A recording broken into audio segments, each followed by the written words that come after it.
వ్యాధితో నిండిన కపట కేంద్రము, దానిని గ్రహించుట ఎవరి సాధ్యము?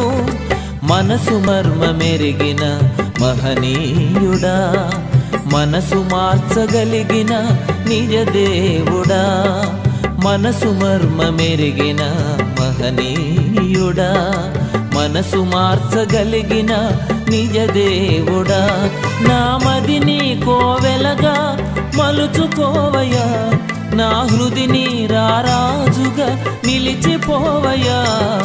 మనసున్న మంచి దేవా, నీ మనసును నాకిచ్చావా? హృదయము వ్యాధితో నిండిన కపట కేంద్రము, దానిని గ్రహించుట ఎవరి సాధ్యము? మనసు మర్మమెరిగిన మహనీయుడా,